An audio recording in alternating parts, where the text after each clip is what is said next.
Aujourd'hui, j'ai décidé de vous faire cette vidéo sur comment faire une belle photo Instagram de ses dessins parce que je trouve ça super important de mettre en valeur vos dessins. Il y a beaucoup trop de comptes que je vois qui prennent en photo leurs dessins mais d'une manière pas tip top et du coup leur compte perd en crédibilité. Donc du coup je voulais vous faire cette vidéo pour vous expliquer un petit peu ma façon de faire, vous donner quelques astuces si jamais vous ne les avez pas. Donc pourquoi prendre une belle photo de son dessin sur Instagram? Bah c'est simple, ça met en valeur votre travail, ça met en valeur le temps que vous avez passé sur votre dessin, même si j'en conviens c'est peut-être pas forcément le plus important. Ça met aussi en valeur tous les détails, toutes les textures, les techniques que vous avez utilisées. Donc c'est vraiment quelque chose d'important de prendre bien soin de prendre ces photos sur Instagram, en tout cas de ces dessins. Sur Instagram, tout est beau, tout est clean, tout est net. Instagram est une version un peu parfaite de ce que vous représentez, en tout cas de ce que vos dessins peuvent représenter. C'est pourquoi c'est important de prendre de jolies photos, bien que je sois pas tout à fait d'accord avec le fait que tout doit être parfait sur Instagram. En tout cas, pour mettre en valeur vos dessins, vous devez faire quelque chose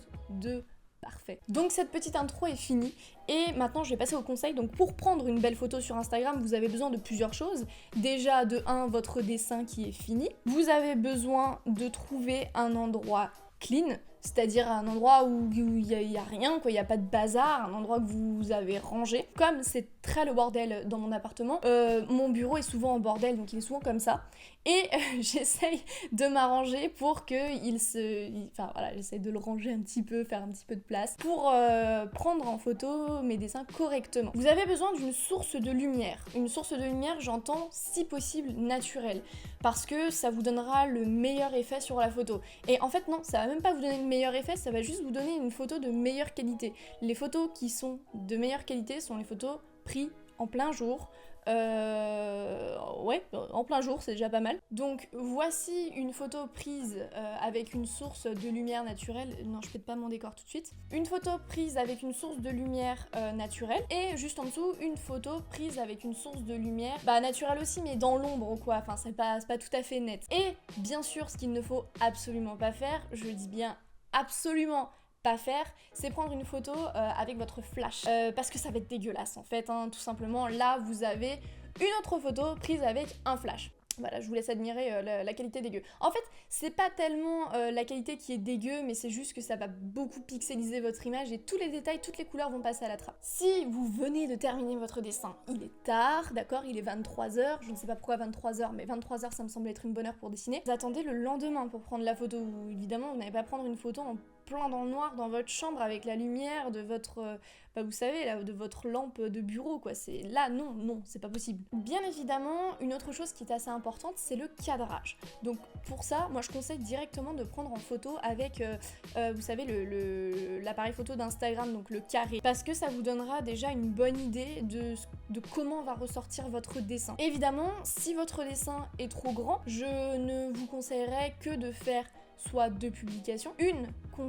Deux publications, vous m'avez compris, deux pages quoi. L'une d'entre elles devra comporter le dessin en vue d'ensemble, si vous avez envie de le montrer en vue d'ensemble, et la deuxième partie devra présenter le dessin en version détaillée, c'est-à-dire voilà ce que vous voulez mettre en valeur, les yeux, j'en sais rien, ça dépend ce que vous dessinez. Mais voilà, donc en gros il y aura une photo qui sera prise en vue d'ensemble et une photo qui sera prise en détail. Ou alors vous pouvez passer la vue d'ensemble si vous n'appréciez peut-être pas spécialement la vue d'ensemble de votre dessin, qu'à votre goût ça n'apporte rien, vous pouvez juste prendre une photo en détail d'un endroit. Ou alors vous pouvez encore faire plusieurs publications, pareil, 2 pages ou 3 ou plus, pour mettre en valeur un effet particulier. Par exemple, si vous avez utilisé quelque chose qui brille, et ben dans cette deuxième publication, mettre votre dessin un petit peu incliné par rapport à la lumière pour qu'on voit cet effet que vous vouliez rendre finalement. Alors, le décor, est-ce que c'est nécessaire? Il n'est pas toujours nécessaire, mais ça peut être un plus. Je sais qu'il y a certains d'entre vous qui aiment beaucoup mettre des washi tape, mais vous n'êtes absolument pas obligé de le faire. Vraiment pas. Mais ça peut être un plus. Il est évident qu'on privilégie les petits accessoires, parce qu'un Airbus A380 dans votre photo, ça ne va pas rentrer. Enfin,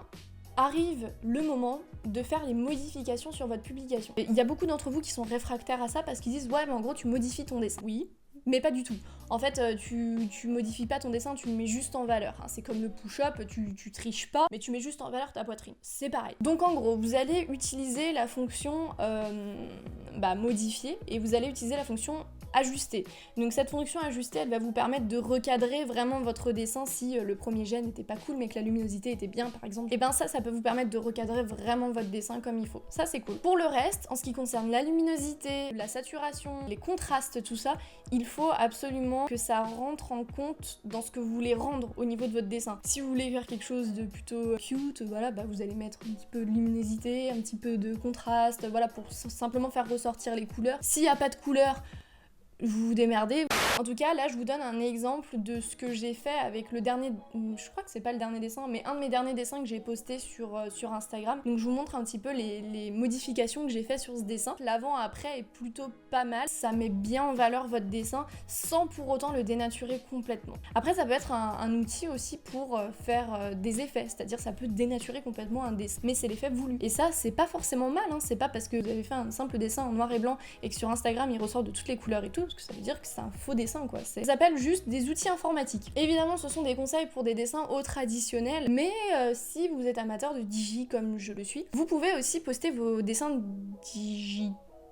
digital. Vous pouvez poster vos dessins numériques avec les mêmes conseils, sauf que bah, évidemment vous n'aurez pas besoin de trouver un endroit clair, vous n'aurez pas besoin de le flash, de lumière, tout ça. C'est déjà tout compris dans le package. Pour les dessins numériques, je vous dirais simplement attention à une chose, attention au format. Donc c'est-à-dire .png, .jpg, .jpeg, enfin voilà. Personnellement, le .png pixelise toutes mes photos sur Instagram, mais vraiment toutes. Moi je les mets en .jpeg.